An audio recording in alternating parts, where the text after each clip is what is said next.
Every story is important, and every story needs to be heard by someone, whether an audience of 1 or 1 million. Our stories are valuable because we have no idea the ripple effect it can have on generations to come. So join me in listening to stories of how unlikely people became unexpectedly connected.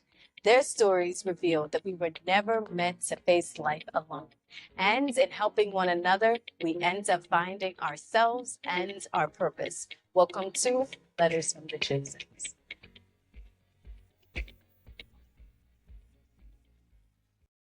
All right, welcome to Letters from the Chosens. Today I have a longtime friend that I've known for many, many years coming on the podcast. She is a mother, she is a speech language pathologist, and she is also an upcoming author too, to add to it. So I'm so excited. I just want to welcome Tatiana to the show. Thank you so much for having me. I'm glad to be here.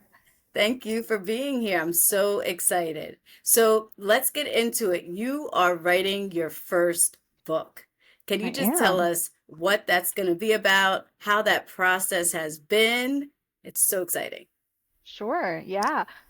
So I am working on writing a memoir, which might seem a little odd because I'm only 37, and most of the time, your memoirs are when you're a lot older, and you've lived a little bit more of life. But it's really, the memoir is a lot about my adoption story and the work that I have done to heal from various Mm. experiences that I went through when I was a young child, and even, my growth as a wife and a mother more recently. And so it's been a long process. The initial desire, or I guess maybe the prompting of the spirit to write the book happened all the Mm. way back in 2013, and we're in 2025. So, and the book Mm. isn't done yet, but I have written probably about 21 chapters so far, and I feel like I've got maybe another 21 to go. But lots more words on the word count that need to be completed. But it's been a really fun experience, and very therapeutic in its own right, and I'm excited to see kind of where God takes when the book is done, and how it gets released, and kind of what that journey looks like. So for right now, it's just enjoying the process of the actual writing element. Mhm. That's so exciting. That's so cool. What Yeah. is the hardest thing about writing a book? Oh, I would think probably just finding the time to sit down and focus. When Mm. I'm a career woman, I'm a wife, I'm a mom, and I'm kind of up from 7 a.m. in the morning until 10 o'clock at night, and so sometimes Wow. it's just finding the energy and the time and the focus to do it, and sometimes it's even just the desire to write. And I heard Mm. this from an author who said, do not wait until you have the desire to write, or you'll never do it. Just like Mm. set up a time to actually sit down and say, I'm going to spend 2 hours today, or I'm going to write 1,000 words, or whatever that's going to look like. But I will say this summer I've been very lax in getting it done, because I've just been enjoying time with my family, and just kind of Yeah. building those memories. But the school year for me is beginning again, and so I will have a little more of a structured schedule. So Hmm. at that point, I'll probably get back into trying to finish it up, because I would like to be done probably, you know, the manuscript as a whole by the end of December. Yeah. Okay. That's awesome. Well, looking forward to it and Thank you. can't wait till it's done and we can hear all about it. So today we're going to get a Yeah. little bit, we're going to get a little bit into your story.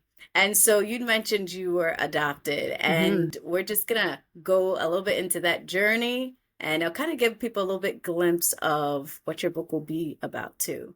So, how Hmm. did your adoption process begin? Where did you, I guess, originally grow up or was born? Hmm. So I was originally born in the Soviet Union, because I was born in the late 80s. So Mm. as we all know, if you know your history, communism didn't fall until the early 90s. Mm. So Mhm.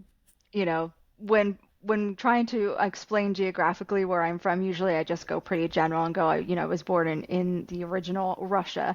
But the country that I'm from, independently, when the country gained its independence is Moldova. And so if you know where the Ukraine and Romania are, it's a little like itty bitty little sliver of land, no bigger than the state of Maryland, in Mm. between those two much larger countries when it comes to land size. So that's where I'm from. And I was born in the capital city of Kishinev. And I was born to what I know as to be a single mother. And she apparently, couldn't care for me, and she left me at the hospital only a couple days after I was born. And I haven't seen her since, the day I was born, and I have no, memories or recollection of her, obviously, being an infant when she left me. Mm. And then I stayed in the hospital for about a year and a half because I was so sick. I was born really early and Mm. really premature. So I was like 2.5 Mhm. pounds and, kind of, fighting for my life. And, medical technology in, the former Soviet Union was very like behind the times. So, we might have been Mm. in the 80s, but it really was more or less like technology akin to like the 40s and the 50s. So, it took a while for me to get strong enough to be able to leave the hospital. And then once that happened, I was moved into a children's orphanage where I remained until I was 4.5. And then somewhere along that point, and I don't know, obviously didn't realize that the adoption process was started, but it took my parents about 2 years to adopt me. So it would have been about when I was 2.5, is when they would have become aware of me. And then once that adoption process was done, I was, taken from the orphanage and we traveled to Moscow for paperwork and all of the Mhm. finalization to be done. And then we traveled to Finland and then to Kennedy Airport. And so then that's where, the start of my new life in the US, originated was in the airport. That's amazing. Well, so I guess I want to know, you're over in, at the time, Soviet Union, Soviet hmm Russia. How hmm did your parents who are here find out about you in the first place? So when my parents decided that they were going to begin the adoption process, they went with a adoption agency in Georgia. And this particular agency, from what I understand, went and sought children who, from countries who had medical issues that were considered inoperable in the native countries. So I was born with what, the medical term is strabismus, but it's really just a fancy word for crossed eyes. And crossed eyes surgery, in the States, or North America as a whole, is a very easy procedure. It's a really quick Mm. surgery and it's, has a really great success rate and whatnot. But in, Soviet Russia or Moldova, which is really a very poor country all in all, they did not have the technology in order to be able to perform that procedure. So it made me eligible for to be part of this agency's, roster, I guess, of Hmm. kids that were eligible for adoption. And so my parents basically received a pamphlet. I Mm. joke that I'm, a catalog baby. They went through and they kind of like, looked at the kids and read the selection. I know it sounds terrible, but I mean it's kind of funny. But and they went through and they came upon me and my dad apparently told my mom, she's cute. Let's see what let's see if we can learn more about her. And so they went back to the agency and said, we're interested in, Tatiana. And so that's kind of what started the process. But it was a long haul for them for sure. Mm. And, at one point they almost lost me in the sense that the adoption process got halted partway through because Mm. there were some issues governmentally and Yeah. they weren't sure if they were even going to let us out to leave.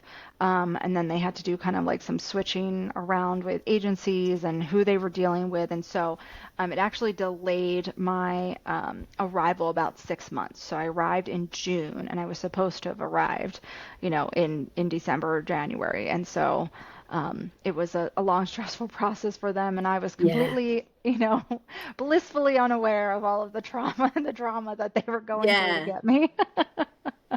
Yeah, so that's kind of the sum up of that. Mm, that's amazing. So I want to ask, put on your, what was the desire for parents to adopt? So you said they got pamphlet, but why did Hmm. they desire to adopt internationally? Like what brings people into that Mm. realm? Well, I know that my parents, couldn't have children of their own, so that kind of facilitated, and they really desired to be parents, so, Mm, um, and so with kind of understanding that they were not going to be able to grow their family biologically, they sought the adoption process. Honestly, I have never asked them why they went international. hmm I don't know if it was just maybe with the agency that they, went with. And I don't know if the agency was more faith-based, which is maybe why they like, kind of hmm were directed towards them. My parents are both Christians, and so I feel like it might have led them towards, an agency that they felt, shared the same values and the beliefs that they did. hmm But I guess apparently this agency just tended to work more towards the international. Now, whether or not the agency actually no longer exists, it's no longer mm, in working order. So, and I don't know actually when they went out of business, so to speak. But I don't know whether or not they worked in domestic, like if they also, worked within the U.S. But they did a lot of, I'm thinking more like European based, outreach and maybe even into other countries, across the world. But yeah, I'm not sure why international yeah.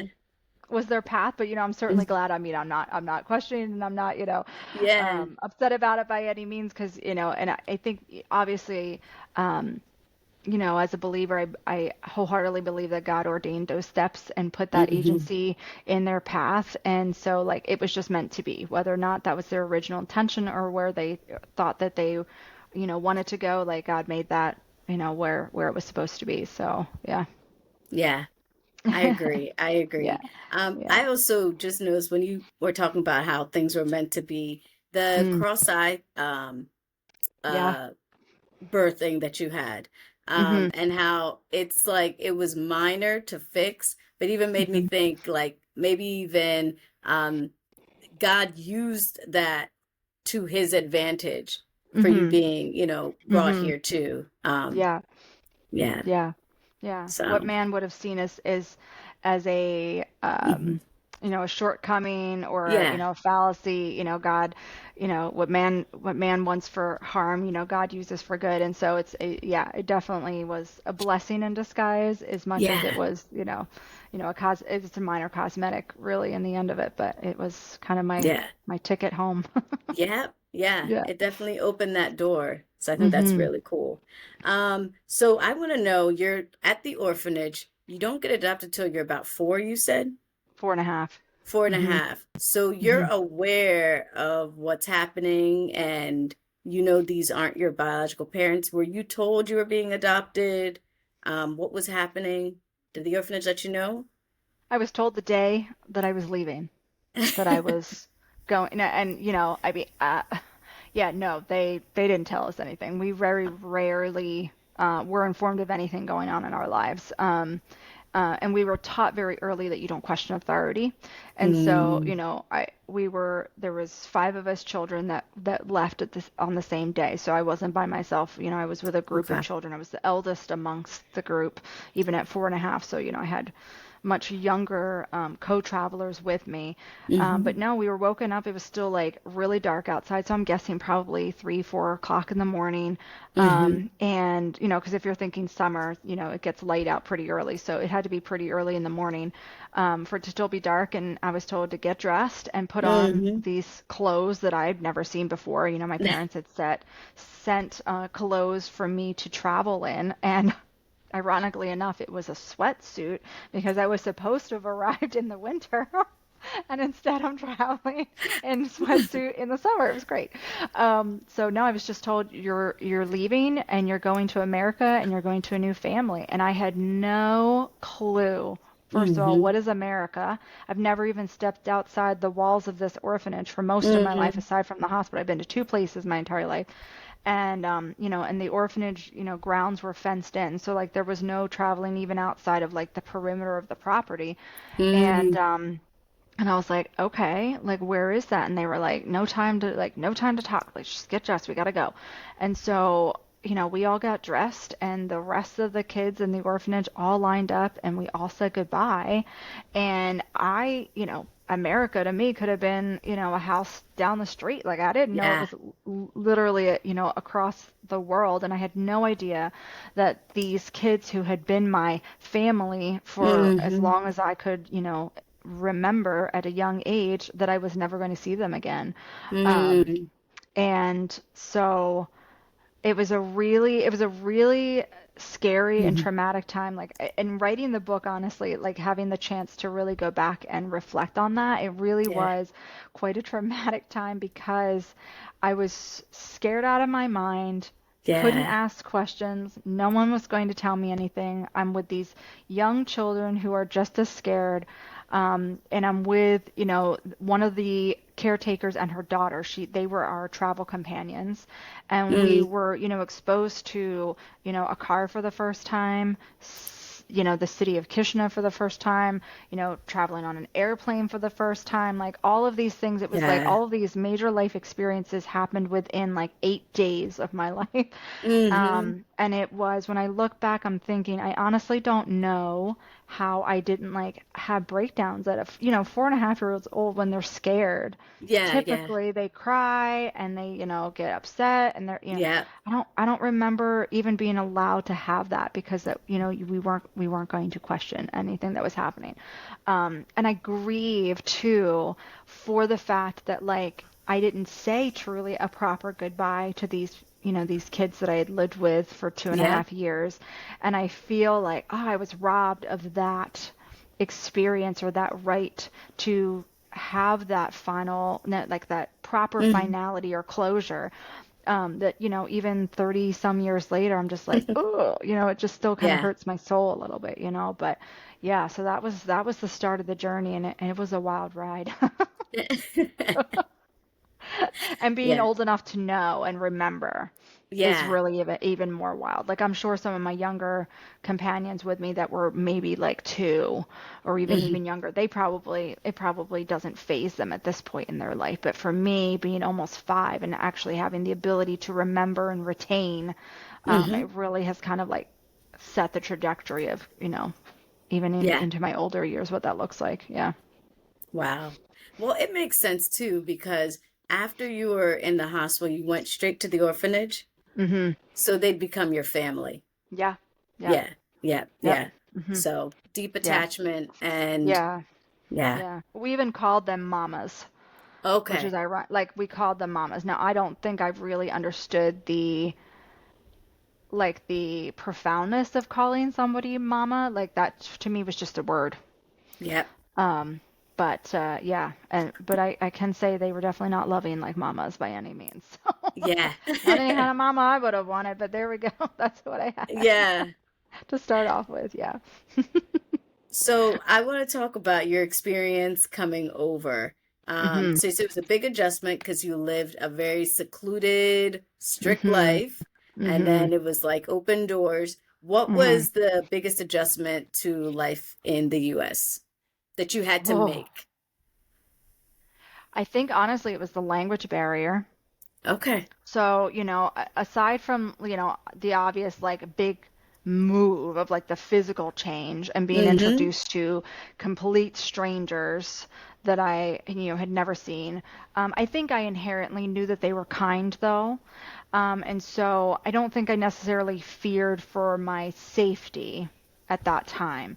What was the hardest is that I could not communicate with them because I spoke Romanian. That's my native language, which I don't speak it anymore. Obviously, it's been many years since I've Mm-hmm. had the opportunity to use it, and my parents don't speak any Romanian. I didn't know how to utilize it. They knew like a couple of very basic, Yep. like functional words like bathroom and mom and sleepy and hungry and those kinds of things to try to help, when I was saying things, if they could pick out a word, contextually, they could figure out, oh, she's Yeah. tired, or oh, she wants food, or oh, she's scared, or whatever. But, all in all, like my parents are, primarily English speakers. And so I was only Romanian and they were only English. And so coming, it made the transition into the unknown that much more scary and isolating because Mhm.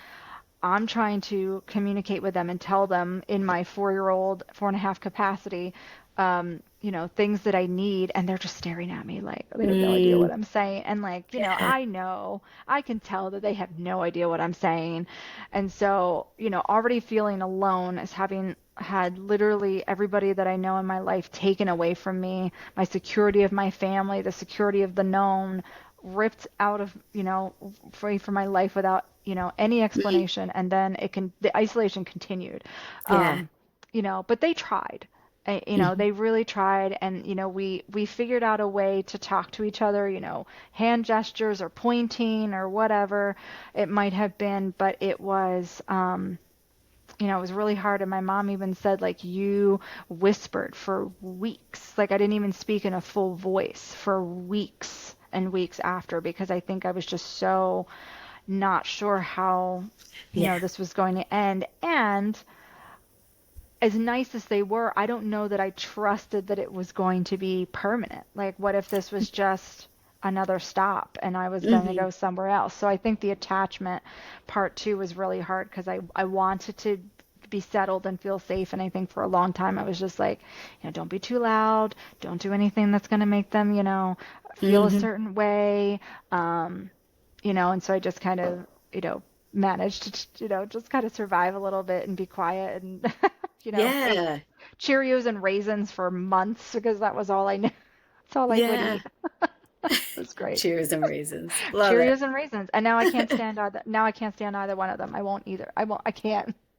Can't even smell Wow. the smell of raisins makes me nauseous because when I tell you like that's literally all I ate for like Yeah. 2 months or whatever. Now I just can't even Yeah. can't even be around them. I take that as symbolic, like you're free of that. Yeah. Like, I'm yeah, out. free of Done. that, like fear, what you Yeah. came from, and so you don't Mhm. even need it. So, was there any supports for your parents, as adoptive parents because of the the traumatic situation you were in and coming from?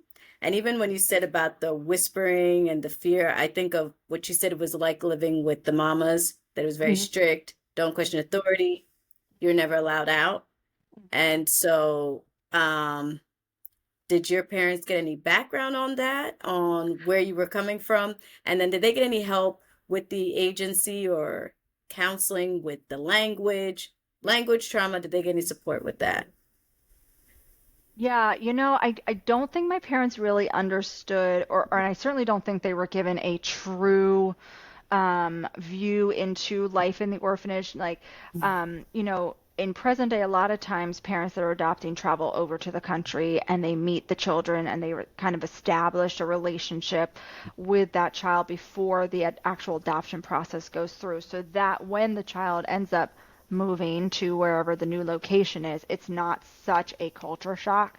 It's not Hmm. such a trauma hit. But back in the 80s and 90s, they didn't do that. So the agency actually traveled over. They were the liaisons, per se, Hmm. to the representatives. And so my parents have a video of me in the orphanage and I'm, reciting poetry and I'm singing songs and, and the mamas are talking about like, oh, she's so sweet and she's such a happy girl and all these things. But deep down inside, there's deep-seated trauma that like I didn't even come to recognize until I was much, much older, like in my, Hmm. teens and 20s. And so my parents had no idea about those things. So they were led to believe that, like, although sad because I'm an orphanage, in an orphanage and I'm an orphan, that, life is kind of sad, that overall I was well taken care of. And I did, I had 3 meals a day, if you can call it that, and, a outfit to cover my body, but like there was none of the extras like the Hmm. affection or the loving aspect that comes with it. It was very much like they were there to do a job, I was their ward, and that was it. Um, Mm. so and I don't know again because I think, in this, 21st century, we understand so much more Yeah. the implications of even the trauma that even infants can go through, and the results of that, like, later on in life. Like, I don't think they received any real counseling of, like, hey, this is all the things that your daughter could be going through, and these are all the things that you should be expecting as new adoptive Yeah. parents. Like, I think in a lot of ways they were left Yeah. um, on their own. Now they had a church Hmm. body that they were a part of, which, was the church that we met at and grew up at Yes. most of the time. So, like, they were part of a church body who knew that they were going through this process, and they had a ton of friends and family that were there to support. And, they threw my mom a baby shower, like, everybody was so excited. This was Oh. a big deal for them. Yeah. So they had a village of people surrounding them. But when it comes to the deeper understanding, like the psychological, Hmm. sociological aspects of, like, what it is to adopt, first of all, adopt, period. Like, even just the emotional things that my Yeah. parents would have gone through, and realizing, like, what it took to get them here. Hmm. But also, like, how to deal with a child who's, had a major change in her life and is older to boot. So I don't know, honestly, if they had that, and they really just learned as they went, I think. And, for all in all, they did a great job. I have to give my Yes. parents major props, because they really did it Absolutely. without a lot of background knowledge or information, or even, like, support in that sense. And as for the language thing, they met with a Romanian translator to see, Okay. like, when they sent the video over, when the agency sent the video over, parents obviously didn't know what I was saying, and so I spoke a branch of Romanian called Moldavian. So basically, it's like the slang of Romanian. It's like the bottom layer. You have, like, your high, your mid, and your low level of the language. And so Okay. even the Romanian translator couldn't pick out dialectally what it was I was saying. So she's like, I Oh. can't even help you. She was like, you would have to have someone from Moldova proper who would know how to, translate that dialect. And so my parents really were left out in the open, in regards to even being able to try to connect with me, Okay. language wise. Yeah. So So it's there's wild. three dialects to the So there, Romanian language? well, in Moldova, there's Hmm. so many different types. So you have, like, Ukrainian, Romanian, you have Russian, you kind of have, like, a smorgasbord of language to begin with. And then Okay. within the Romanian dialects, from what I have been told, you have kind of Hmm. like your high, so, like, you're very, like, more of your, like, social light as much as you can in Moldova. It's a very poor country, but, Okay. like, you're Okay. more Like proper. educated. Yeah, you're proper, you're formal, and then you kind of have your mid-line casual, kind of like what you and I would speak, and then you have your lower. So you have, like, the language that probably went more with, like, the poverty line of people who were not educated. Like, my biological mother had an eighth or ninth grade education. That was it, and she Okay. didn't continue any further. So I think depending on where you were in society, like, your educational element really obviously impacts your, understanding of language and the linguistics and the grammar and all that stuff that we talk about. Okay. But so, you know, the the certain dialects, and dialects change sometimes from city to city or town to town. Like, it's really that very varied. And so this, proper Romanian translator who would have learned, like, the super, Okay. formal style. Yes. Like, when you learn French, you want to learn, like, the proper, like, Parisian French. Hmm. You want to learn how to do it right. And then you can learn how to speak, like, Quebec French, or, even, like, the French that we speak in the area that I live in, Canada. It's all very different dialectically. So that's kind of the explanation about that. And even, I mean, at 4.5, my exposure to language was pretty limited. Yeah. So my ability to try to even express or communicate was very limited as well. 4-year-old kids have great language, but they're very limited compared to, an adult who's been speaking for, twice or three times as long. So, Yeah, yeah. yeah. So you spoke street Romanian. I We would can say say that. It that. was slang. Yeah. It was Yeah, it slang. was it was more slang. I did finally meet someone from Moldova when I was in college. There Hmm. were a couple girls who Ooh. were This was just totally a God thing. There were a couple of girls who were scholarship recipients and traveled over from Moldova. A lot of times, even, there was a couple from the Ukraine, from Romania, and there was a piano teacher who had a program where she pulled students from, because she was Russian herself. So Mm. she sought out all these students and she gave them scholarships to travel. And my freshman year, I discovered that they were from Moldova. And I was like, what? Stop it. Someone from my home Look country? at And I God. like, look at God. And I'm like, I'm chasing this poor girl down the hallway going, wait, hold on. I need to talk to you. And I was like, oh my gosh, like, I know this is really weird and you don't know me at all, but like, my name's Tatiana and I'm from Moldova. Like, where are you from? She's like, oh, like, I think she was from Kishinev actually as well. And I was like, stop, like Wow. that's where, and it was just totally like for the first time I felt seen in that sense. And I was Yeah. like, so, and we're still friends, we still remain active on social media. Like she's in Florida, so obviously we live very far apart at this point. But, Yeah. and she met her husband who's from the Ukraine when they were at school in the U.S., which is just, Wow. a cool thing. But she was able to translate for me what I was saying in the video because she understood the dialect. But it Wow. took me, when I tell you, it took me about 22 years to find out what it was I had said in that video. But it was worth the That wait. is, my gosh, that is powerful. Yeah, so Oh my cool. gosh. So That is cool. so Yeah. cool. Yeah, it Wow. was so neat. Yeah. Yeah. Neat. Yeah. Well, I was gonna say when you were saying it was not the proper, it wasn't mid, it was the lower, and you're learning the Mhm. different dialects. We have dialects here too. I guess it's Mhm. not quite to that degree, but coming to New York, people will use some slang to be, oh, it's brick out there. It's brick out there. I'm like, what's brick? They're like, it's cold. I'm like, oh, that's how you guys say here. Ah, So I'm like, if they were talking like, slang here from New York, Bronx, Brooklyn, I'd be like, huh? And I'm like, yeah. oh, okay, Yeah. okay. Now I'm like, guys, Yeah. it's so brick. Like I've been here. Got fill 'em right in. There you go. I know what you're So, saying. Yeah, yeah, that's the that, same way I felt coming up here, moving to Canada. There's some terminology that I'm like, I'm sorry, what is that? And they're like, oh yeah, and I'm like, okay. They say yeah. things like, oh, that's some funny. That's some funny. That's really like really funny. That's some Oh, funny. instead of And I'm saying like, that's funny. it's really, yeah, some Yeah, funny. And I'm like, so okay. funny. Or that's some bad. I'm like, okay. Okay. And as an Yeah, English major, I'm going, that is so not grammatically correct, but yeah, that's you okay. I some won't judge funny. you. Some funny, yeah. Yeah, And yeah, now I've yeah. catch myself saying it, and I'm like, whoa, that's really scary.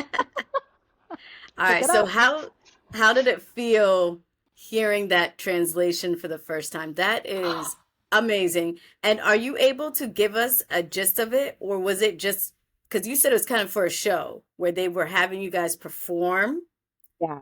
to kind of be able to Yeah. get you Mhm. adopted? Yeah, and they were trying to show like that I was well cared for and a little bit about my personality. All in all, what my friend told me that it was, she said, "Well, first you recited a childhood poem and you're talking about a duck crossing the street to get to the pond," basically is what I was saying. Yeah, some Okay. real and she's like, and it's a really well-known childhood poem. So Okay. she's like, "Oh, I know that poem. Like I grew up, reciting that, or I'm like very familiar with that." In a lot of European countries, fables Yeah. and are very, very popular in their storyline. So I'm guessing it was probably, more of like a fable, like a little story that kind of went and very, patterned, rhythmically patterned. So, Yeah. that was the poem. And then they had me sing a song, Mm.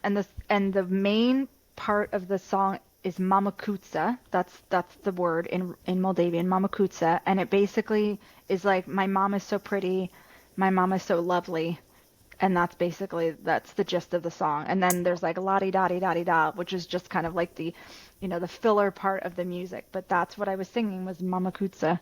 Oh, And so and I do remember that only because I guess continued to sing that even coming to the States because it was, part of what I could hold on to before I, eventually dropped my language about a year after being here, and reverting fully to English by the yeah. time so by the time I entered kindergarten, I was fully fluent in English.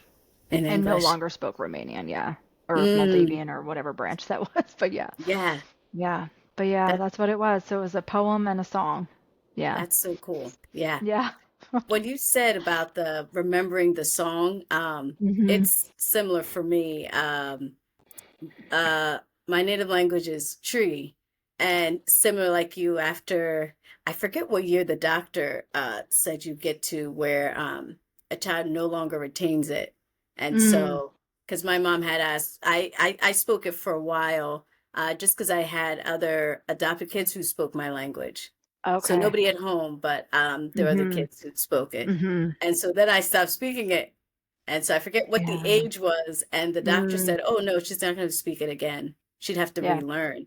Mhm. But the songs, yeah, they were Yes. a song, and I remember I could still sing it. And at one time I was at somebody's house who was also Ghanaian, and they were playing the song, and I like ran over and I was Yes. singing along, and it's like Mhm. it's crazy what you retain as a little child Mhm. and as a grown adult. I was singing, I was like, it is it. Oh, yeah. I'm like, wait, huh? Yeah. You know Yeah. what I'm singing?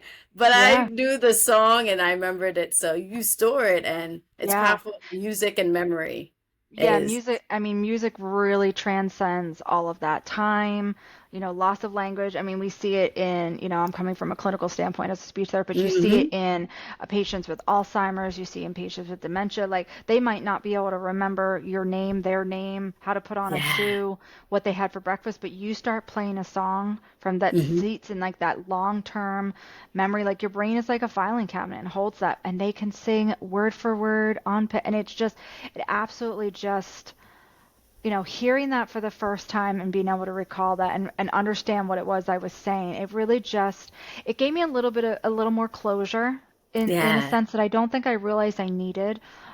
Because I think growing up, I realized there was just so many holes in my Mm, story that no one could fill for me because I hadn't, never spoke to my mother.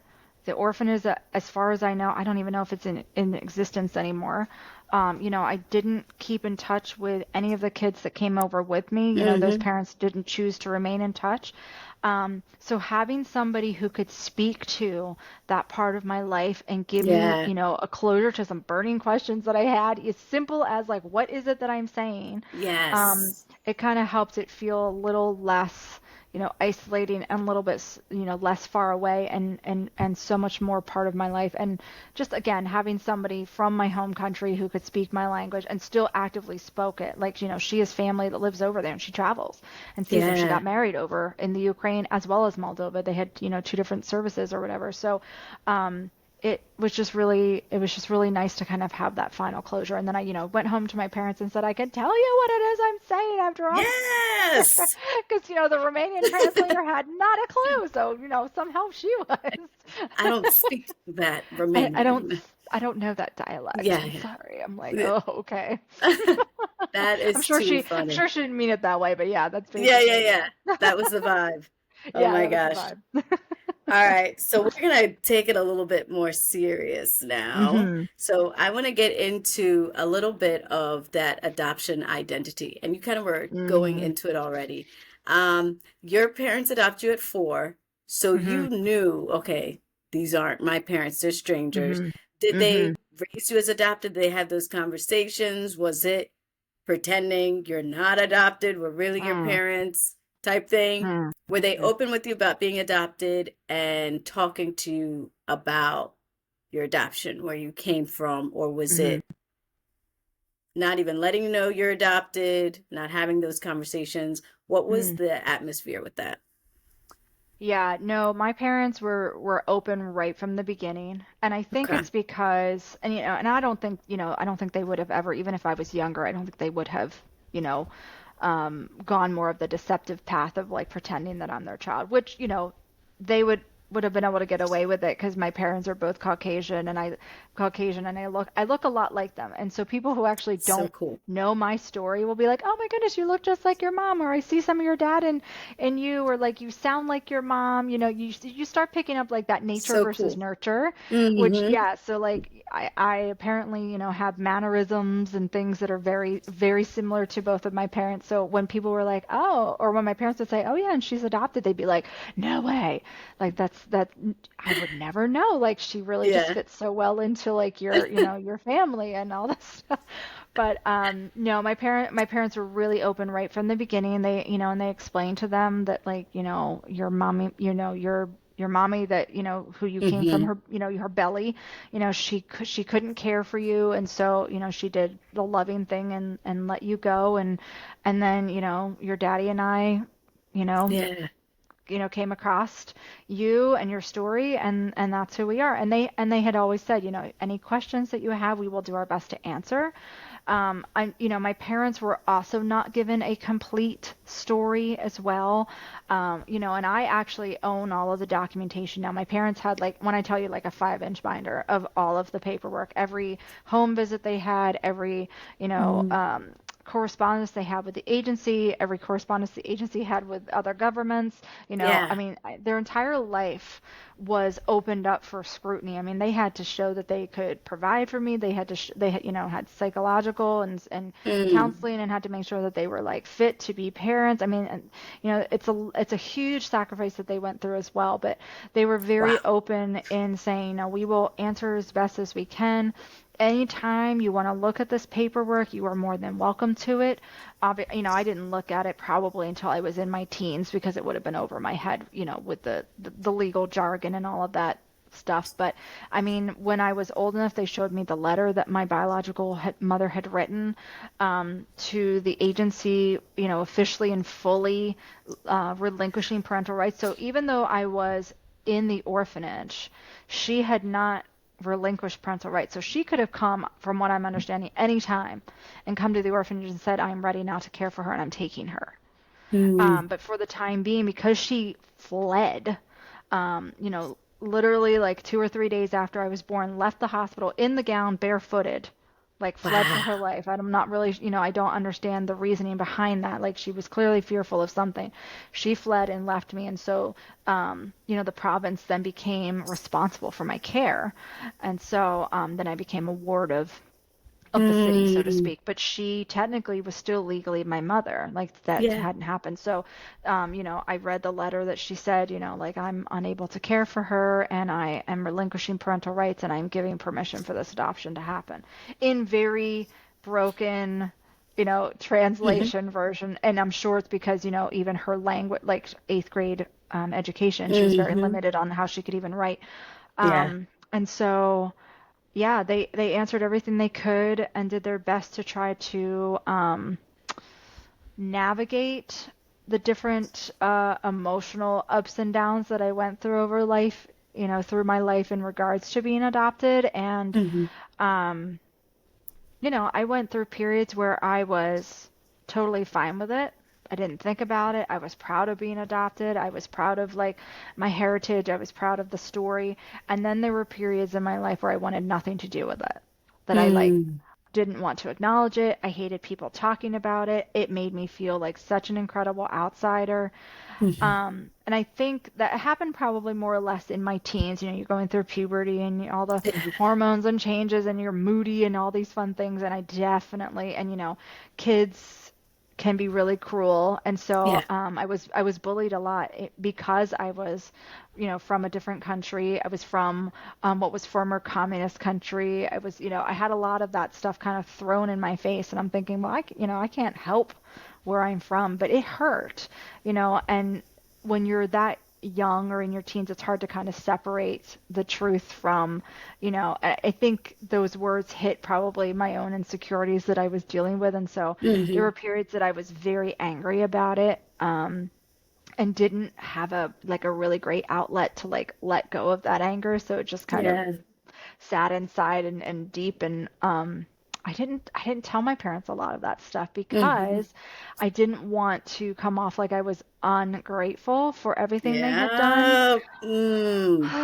It's Tell me such a about it. struggle, you know? You feel like, I didn't get a say in any of this, and yet it is a blessing, like what my life might have been like had I, grown up out of the Hmm. system Hmm. in the orphanage. Like, I probably would have ended up in the streets doing drugs, probably Hmm. prostitution, like no education, no money to my name. Like, that would have been really the only thing that would have been available to me. And so I'm thinking, Yeah. I am in a loving home. I've got, Mm. roof over my head. I have a chance at an education, but still deep inside, I was really battling, feeling like an outsider in my own family because I Okay. was the only one that was adopted. Hmm. And so it just, I looked a lot at my family and being like, oh, they're all blood related, and I'm part of the family. I share a last name. I Hmm. have cousins and aunts and uncles, but they're not really mine in the sense that like I have Hmm. a whole family, a whole lineage, a whole heritage halfway across the world that I still don't know anything about. So it really was a constant like one of these of like be grateful, but like don't be afraid to ask the questions. Don't ask questions because you got to be grateful. Like it was just one of those like, Yeah. oh, yeah, constant Mm. battle. Yeah, Mm. Yeah. yeah. I could definitely relate to that kind of guilt that Mm, comes with it, mm, which is really hard because, and like you said, things have changed where there's more conversation, mm-hmm, um, but there's always a catch-22 with something. And so the challenges still have to be dealt with. mm-hmm, And so when it's not dealt with, the burden on a child that is adopted, it's way heavier than it needs to be, mm-hmm, if the mm-hmm, conversations were had. But I'm with you on that too. mm-hmm, My family before I came, even being little, I remember them telling me to be really good, like you mm-hmm, said, like you don't want them to mm-hmm, send you back. yep, My family gratefully released me, mm-hmm, just because they financially couldn't. mm-hmm, Um, and so it was like a blessing for them. mm-hmm, And so it was just like, but this is a whole new adjustment, and a whole lot of things to deal with. So even personal problems outside of identity adoption, I just couldn't feel like I could go to my parents because I didn't want to stress mm-hmm, them out. But I needed mm-hmm. so much help with stuff, with school, with friends. And thankfully, that's where like people in the church, and one of the ladies kind of became somebody I could go to, and it's Mm-hmm. just like, it was like God sent her. I call her my guardian angel. And Mm. she came to my college graduation. And, from our church, I still keep in contact with her because, like, I need help. I need somebody to talk Yeah, to, yeah, you know? yeah, And absolutely. so I can definitely relate. Now, you said you were bullied for being adopted. Hmm. Okay. So the Oh students yeah. knew Oh in your yeah. No, school? Okay. I shared that really openly. And after Yeah. that, Yeah, yeah, because mm, in the younger years, again, like I said, I was super proud of it, and I loved the fact that I could say I was from a different country, and and in okay. younger years, everybody's like, "Oh, that's so cool!" I was kind Yes. of like the niche, Yep. kid that everyone's like, "Oh," and then you get to like your later elementary years, your middle school years, uh, where kids are just mean. We're Mm-hmm. all jerks in that age group. It's just it was rough, but. No, and I had one bully that I remember. This was probably fourth grade. Mm-hmm. And Fourth. I don't know what it was about me that she just like honed in on. She honed in on me like, I don't know, like, bird to meat or whatever. And she just kept Mm. coming for me. And it was like, I haven't done anything to you, but like she used to just say really horrible things. And I remember one day she mentioned like I don't know why the adoption even topic came up, but she was like, you know why your mom, gave you up because she doesn't love you, and like, all those things. Of course, intellectually, I knew she was just full of it, but in my heart, that always was a fear. Like, what was it that had caused my mom to abandon me? Like, why wasn't I good enough? Like, why didn't she fight for me? Why didn't she come back? Like, was I, a bad baby? Was I, too loud? Was I ugly? All the things that go through your 9 or 10-year-old brain. And so those words really stung because I was like, she knew that she had hit in a soft spot, and she was, being very intentional. But it's things like that that like I had to battle And then, of course, I didn't want to tell my parents that the incident had happened. And so, of course, my teacher, I think, reached out to my parents and said, "Hey, just want to let you know this is what's going on." And, and my Good. parents always tried to say, like, your mom loved you. That's the whole point. It was an act of love. And it took me a long time, really until I became a mother myself, to Hmm. really fully and truly appreciate the immense sacrifice and the Yeah. selflessness that she demonstrated in Hmm. giving up her flesh and blood, because she knew, despite her probably deepest desire to be a mother to me, she could not. And so, it's nice now in my late 30s to be able to release all of Yeah. that anger and that hurt and that feelings of abandonment, and recognize really the immense amount of love and the beautiful act that she actually did for me, versus thinking that, she left me and she's horrible and some mother she is, and all the things that, Yeah. kind of go through your head when you're working through that. Mm.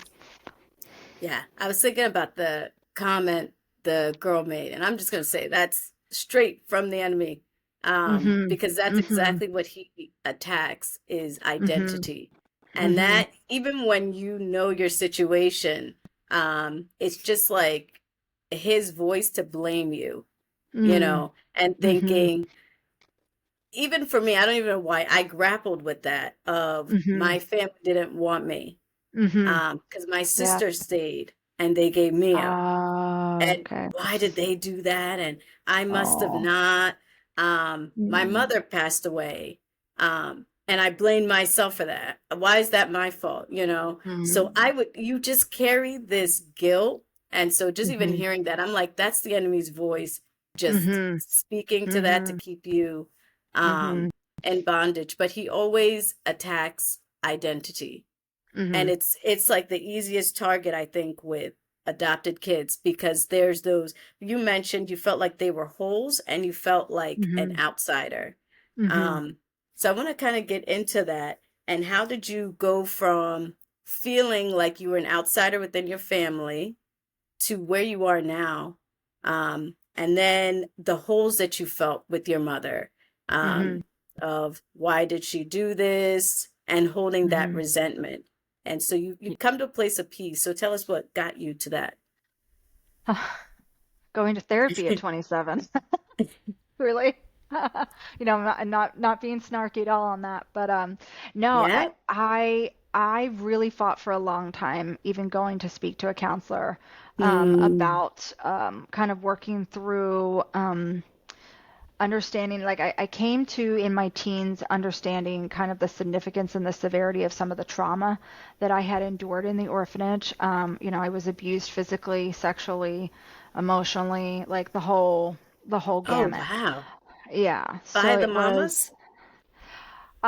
by the mamas, by physicians that came in, by Okay. other people that Okay. worked in the orphanage. And I don't remember this per se, but it could have even happened at the hands of the other kids. That's all really common. Is Mm, that, like, the older children in the orphanage often become the abusers of the younger ones, and so, wow.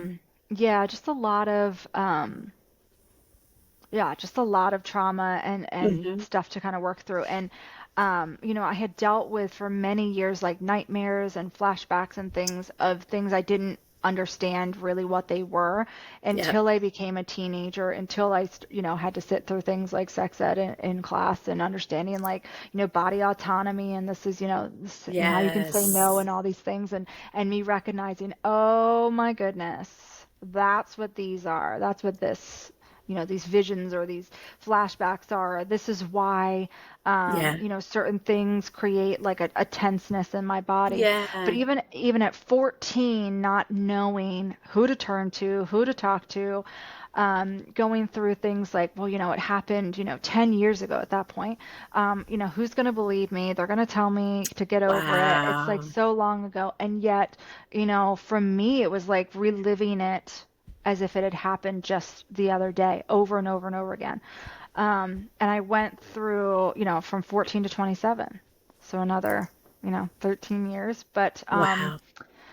before I came to a breaking point where I was like, there were a lot of other catalysts going on in my life, trying to find a job, had graduated university, was really unsettled in Hmm. my career, still living at home, you know, um, lack of relationship or wanting to be married and not having that in my life, but also really dealing with like these dark demons and this past that just kind of plagued me, Yeah. and finally recognizing, sitting at my kitchen table in my parents' house and like having an absolute meltdown, and my mom's going, I really think you need to talk to somebody. I think it's time for you to stop fighting, going to a counselor, because my parents had tried when I was younger and I was like, nope, I'm not talking to you. Like I went, it took me a couple of times and I just sat on the couch and was like, I don't know you. I'm not sharing my feelings with you. um, and so they gave Yeah. up because the counselor's like, I can't force her to talk to me. Like this just isn't going to happen. But Yeah. Yeah. Yeah. yeah, but at 27, finally recognizing if I don't do something, this, like I was, having self-harming ideology in Okay. my brain. Like it would just be easier if this was over. I'm just a burden. Like I just need to be done. Mm. I'm so sick and tired of this. I feel like a waste. I feel like my life is just a total waste. I feel like a disappointment. Again, Mm. all those lies from the enemy. But Yes. when you're in that valley, like it's It sounds like everything that you're truth. just, yeah, you're taking it in and you're looking around your life going like, well, what do I have to show for it, and where's God in all of this? And so I finally said, okay, Yeah. yeah, I think you're right. And so um, got into the counselor probably even a week later after that conversation with my mom. And it was absolutely terrifying and being like, oh my gosh, like I don't know if I'm ready to dig up all of this dirt and this history that I have tried so hard to like bury, but clearly Hmm. like it was sinking and I was going to end up in like this black hole of my own mess kind of deal. But talking to the therapist really was this like such a lifesaver, and really like allowed me to be able to say all the things for all the years that I'd wanted to say and didn't feel like I could because I Yeah. didn't want to stress my parents out, didn't want to seem ungrateful, all those things, like feeling obligated to just have a attitude of gratefulness and thankfulness. And so this person allowed me to still be grateful, but also angry, hurt, scared, frustrated, um, like grieve. The amount of times I cried and screamed in that office was something else. And she, no judgment, allowed me to work through it. Um, and so it was really kind of that start, that really first big Mm. step to healing that really should have happened Yeah. years prior. But I had to be able to come to that place where I could say I needed it, because I don't think the healing would have happened with the same impact if I was feeling like I had been forced to be there. Yeah. So that was really the start of kind of working through all of that in a way that I don't know that I was quite prepared for everything that it would bring up. Because in dealing with the past and all that trauma, she really worked on like, and this is why you're struggling with things in your present day, and this is why you struggle with, setting and expecting boundaries from people, or this is why you're bad at saying no, or this is why you feel obligated, or this is why you're a people pleaser, and all these Hmm. things are going, oh my goodness, like this is why, you know, all the Yes. steps, and you're going, oh, It makes sense and. now. I'm not broken. I'm just, working with how I know, and I'm like surviving, and I'm my body and my mind are responding to all these Yes. things. And it was a lot of hard work. It was a lot of hard work. I mean, and I would come from those therapy sessions so incredibly drained, and I'm like, I just can't talk. Like, I gotta go to bed. Like, it was just so, like, I would leave just so incredibly drained. But she really, my first therapist, now I've seen, like, I still see a counselor every Hmm. month, which is great. But she was the first one that gave me a full, like, a Yeah. confidence to be like that leap to make that step forward. So that was really good. Okay, so I think what I hear you saying is that therapy is important, but a big takeaway I took from what you said was if it was forced, you couldn't really open up. And so you had to choose it. And so I think trust is a big thing. And especially if you are adopted, you've gone through trauma, and you have memories of it, you have to build trust to share all that information. But I love how you advocate having therapy for adopted kids. And I think what adopted parents can do is always present it each year. Okay, didn't work this time. okay, now that they're in their 20s doing that. And I just love that you sat with your mom and talked with her. I feel like I had a kitchen table conversation with my mom and dad too. So I was like, she said, I was like, oh my gosh, yes, I did that in my 20s too. Yeah. But that's the start of healing. And Hmm. so I was thinking of how, think of what I want to say. How your mom told you to go get help. That Hmm. just shows her maturity and her insight that these were conversations that were beyond her. Hmm. With the trauma that you went through, like how does she bring you? How does she talk you through it? Hmm. And even being a mother, like a lot of times people use friends and family as their therapist, Mm. but your friends and family comfort you, Hmm. but they don't have the tools, the knowledge. But Hmm. you don't really need to be comforted. You actually need to be pushed to Yeah. release things and Yeah. go, so it's Hmm. so I just love Hmm. that your mom said that she directed you towards Hmm. help, and Hmm. that was just very wise. Such wise Yeah. advice. Yeah. So you mentioned you held a lot of resentment towards Mm. your biological mother. Hmm. And that was a struggle for you of why she let you go, why she didn't want you. And so the comment that the little girl made cut deep because it spoke to a wound Hmm. that you had. How did Hmm. therapy help you in that? And what are you experiencing now that you are a mother now too? Mm. Mm. Yeah. Some good questions there. Oh yeah. So I think the resentment happened because I had so many questions that weren't able to be answered by the Mm. people closest to me. And so feeling like I had needs that couldn't be met and feeling frustrated, like not having an outlet, I just felt like her initial decision just impacted everything in my life, even into my Mm. teens and my 20s. And I'm thinking this one choice that she made, and it's just like this snowball effect. And it just made me angry. I Got took it. it as she got Hmm. to walk away and move on with her life. And, probably, you know, now I hope she still thinks of me as much as I think of her. But it just kind of felt like she got the easy end of the bargain. Obviously, I know that's not true, but she got, for me in Hmm. my limited teen and 20s, understanding of life and all of the wisdom I thought I had. Come to find out, I didn't know very much of anything. I felt like she got the easy way out. She got to walk away, shirked her responsibilities. I became somebody else's care, which, I'm very thankful for my parents, and they've, done a great job. And I wouldn't be where I am today without them. But yeah, I really struggled with that because I was like, I'm battling all of these demons that I really at that time felt like she was responsible for. Yeah. You left me, I got put in that orphanage, I experienced all those horrible things at the hands of people that were supposed to care for me and didn't. Hmm. And now I'm in my teens and my 20s trying to rectify and move on and heal from that. And it's like nearly Hmm. killing me, quite, Yeah. literally, because I was just ready to end it all.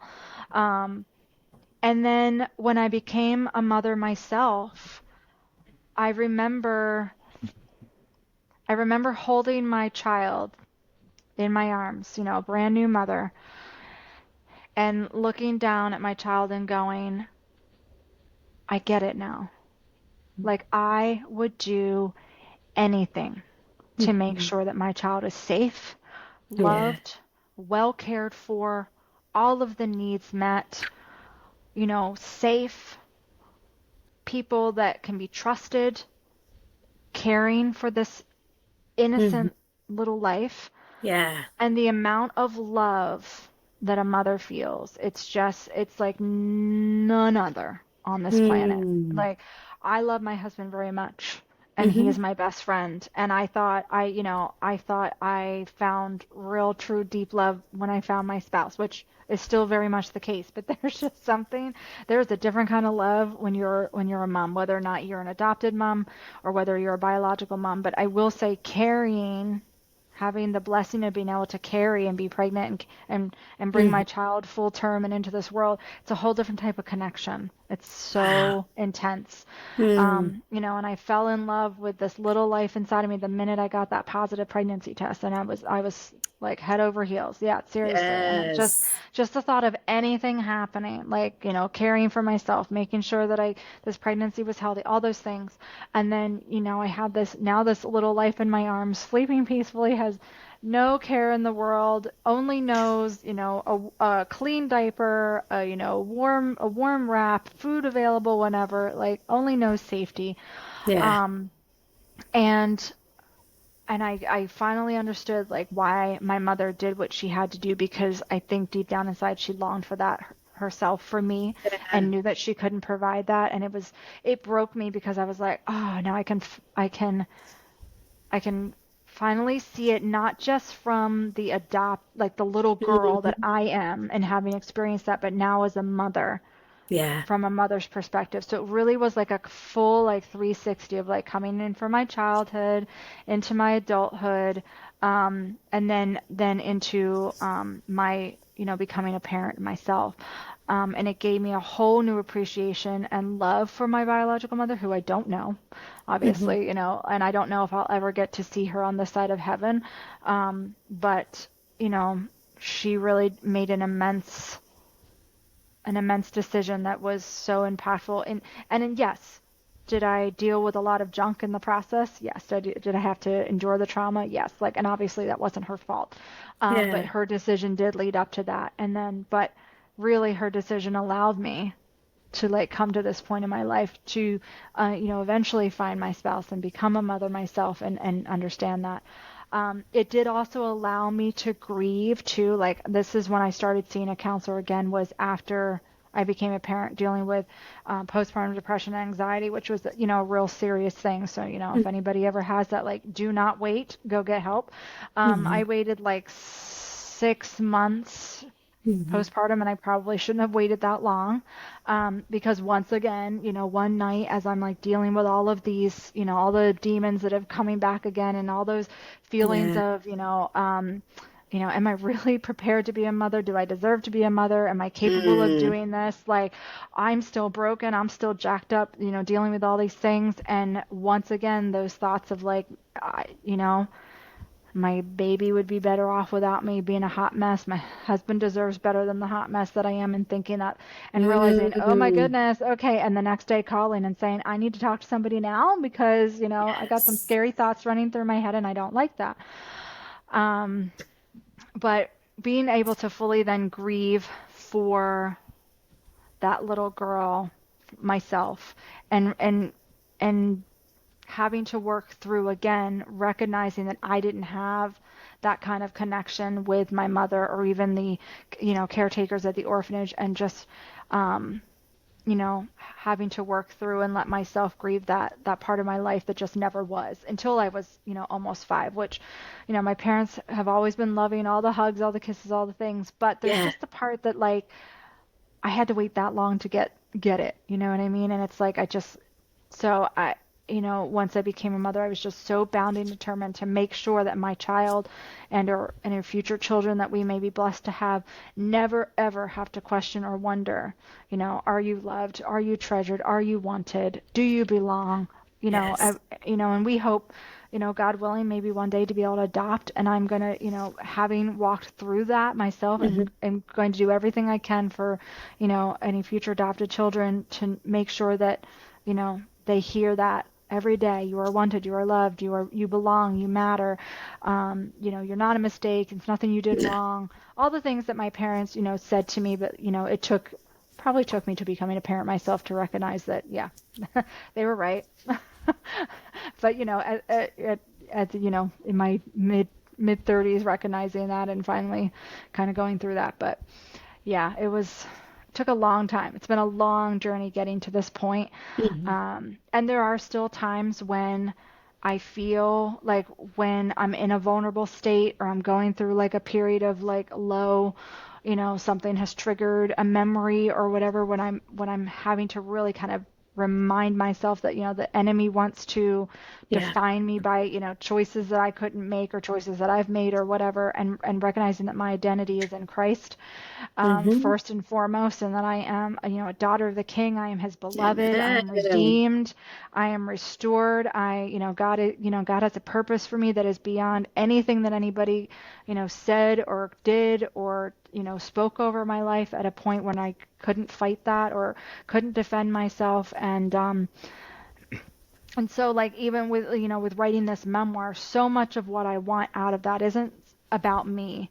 Mm-hmm. Yes, my story is the catalyst and kind of like the foundation for telling the story, but I want Yeah. anybody that reads this book, adopted or otherwise, a parent's been adopted, a fostered, parent, or even just Yeah. anybody in general, anybody who's gone through a Mm-hmm. sexual assault or sexual abuse or physical Mm-hmm. abuse as a child, and recognizing that, like, that doesn't have to be who Yeah. you are. That doesn't have to be where you stay. That identity doesn't have to be, what you see yourself as for the rest of your life.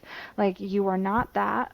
And like, so I want more than anything, and if one person reads the memoir and is touched by it, then that's all that matters.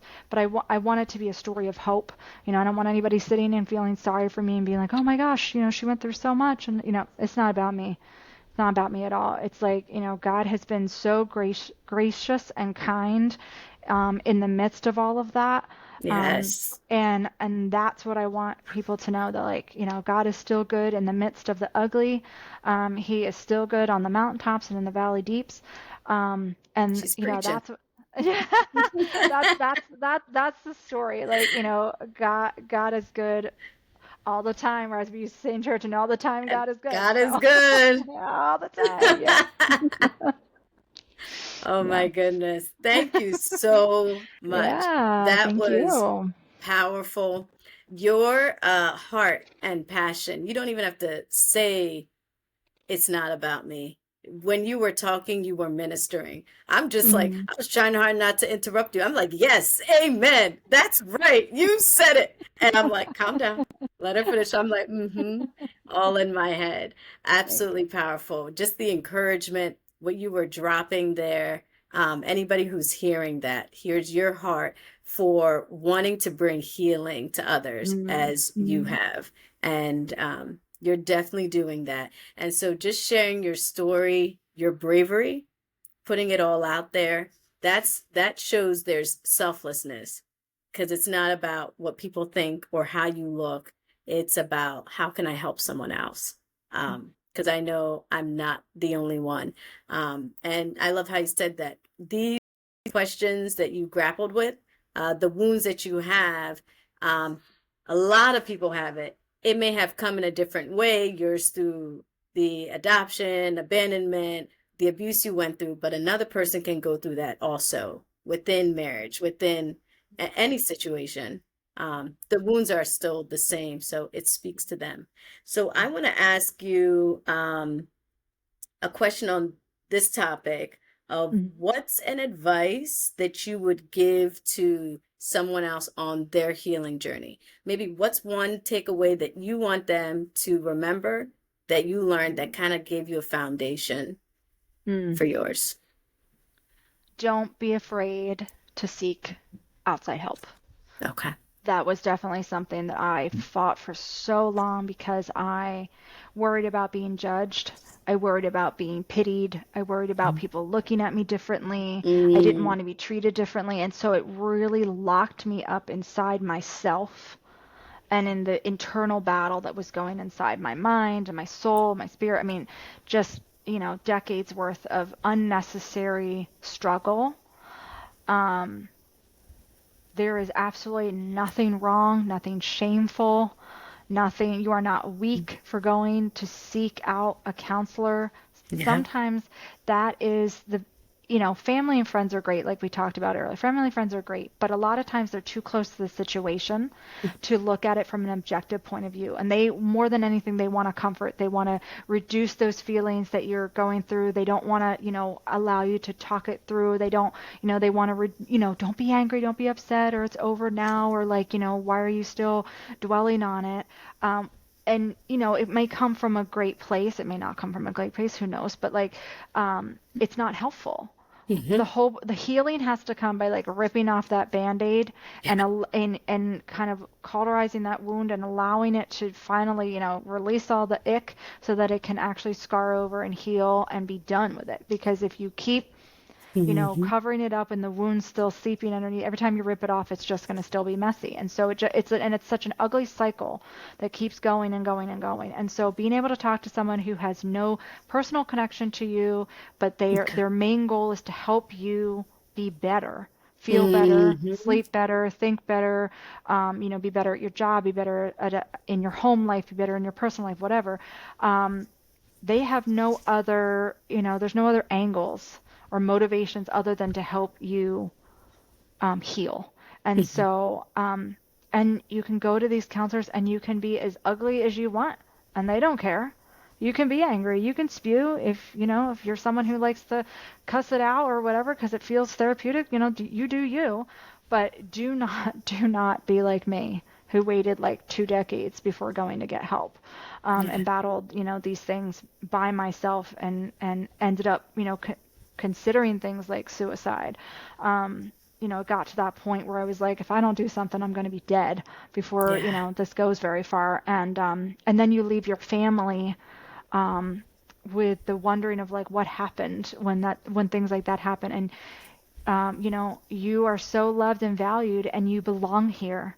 Your life matters and your healing matters. So like, do not hesitate to go and get that help because that's really, I tell everybody it was the best decision I made. Truly, the best decision I made Yeah. because it helped change the full trajectory where my life was going, even at 27. So Hmm. worth it. Powerful, powerful. Thank you for that advice Mhm. um, Mhm. that you gave. Yeah, I agree wholeheartedly, and that's why I even wanted to title this "Brave Conversations." Um, I was writing your description. I was talking about how you went through uncomfortable conversations, and I Mhm. didn't want to be negative. And so, because I'm like, this is where the healing came from. And you were telling me about um, your memoir is going to talk about your therapy sessions too. Mhm. And Mhm. I was like, I want to call it something different. And I want to just give credit to God. It was like brave conversations. Mhm. It's not uncomfortable. It just takes bravery to Mhm. be vulnerable, Mhm. authentic, real, and to put it out there. Mhm. And it's going to be, like you said, it's going to lead you to that healing place. Yeah. And so I'm like, that's what you're having. I'm trying not to use uncomfortable. Um, Mhm. because I will shy from the uncomfortable. So I'm like, it's Mhm. brave. And Yeah, so, I was gonna say, don't be afraid to have the uncomfortable. hmm, Don't be afraid to like step into that because in the uncomfortable comes the brave, comes the yeah, healing, comes the movement towards, releasing all of that yuck. Like sometimes being uncomfortable is what forces us to step out of those zones that we kind of want to box ourselves into. So, yeah, uncomfortable doesn't have to be a negative per se. It hmm, just means that you're stretching yourself in a way that you maybe hadn't felt like you could do before. yeah. Love Yeah. that perspective. Mm. Well, I want to close with a little something fun question to Hmm. get to know you a little bit before we close. And then I want to speak about your organization before Mm. we end today. So you've traveled to a lot of different places. And as Mm-hmm. you told us, you were born internationally. Mm-hmm. What's the coolest place you visited or a Mm. vacation spot that you liked and what made it so great? I will say, hands down, my 2008 University of Coral trip to Italy. Mm. We were in Rome, Florence, and Venice for a 10-day trip. And just by far, like that had been the first time I had traveled internationally again since having traveled over from Moldova. So it had been quite a few, span of years since I had crossed over the ocean again. But that was just, it was such an amazing trip. We got to sing at the Vatican and we got to sing at Oh, just these beautiful, these cathedrals that are just, yeah. I mean, otherworldly. The architecture and the history of these countries, these European countries, are just beautiful, and the culture of Italy is just Mm. so lovely. If anybody, if you haven't had a chance to go, absolutely go. The people are lovely. The food is, mwah, chef's kiss. It's phenomenal. You walk everywhere so you can eat whatever you want and you still lose weight. Like I came home 10 pounds later despite having like pigged out for 10 days. Wow. But obviously, eat responsibly if you need to, but Yes. just, there's just such a love of like family and community. It was just absolutely beautiful. And I so long to go back to be able to go and Mm. visit Italy and just other European countries because there's just Hmm. something so phenomenal about the culture and their ability to pace down and slow Yeah. down and really like enjoy the moment and not feel like we live in a very hustle bustle kind of Yes. society and mentality, and sometimes it can be overwhelming. And you go over there and you're like, ah, it's really nice. Yep. It Yep. was just, yeah, still such a beautiful memory. I love it. Yeah. Love it. Love it. Love it. Love it. Love it. So I want to go into your organization. You Mm. have, is it more of a nonprofit or is it more of It's a business? my private practice. Yeah, Okay, as your a private speech practice. therapist. Yeah. Yeah, yeah, Speak for Joy. Can you tell us a yes. little bit about that? hmm So it is a virtual only right now. So teletherapy, speech language pathology clinic. And so I service right now just adults 18 plus in Florida. That's where my LLC was set up. So that's kind of where I'm doing business first. Yeah. And I also teach at a school in Florida as well, which is why I'm connected to that area, to that state. And so I have a passion for voice. I'm professionally trained, classically trained vocalist, and Mm-hmm. so I have always had a passion for healthy voice. Strong communication, obviously, with my history of learning a new language. I have a passion for helping individuals who are learning English as a secondary language, and Mm-hmm. really just helping adults who use their voice professionally each and every day to feel, confident and powerful in their ability to communicate. So that's really, the theme and the direction that my clinic takes. That is so cool. So there'll be Yeah. a link in the bio about Speak for Joy. I'm so excited to see where God takes that. And Thank I'm you. looking forward to your memoir when it comes out to just get more detail about your story and your journey. hmm I want to thank you Yes. so much for joining today. It's been amazing, and we could go on and on for Oh, hours, good. Yes. but we have Thanks to so much for close having out. me. You are welcome. You are welcome. And thank you for being here.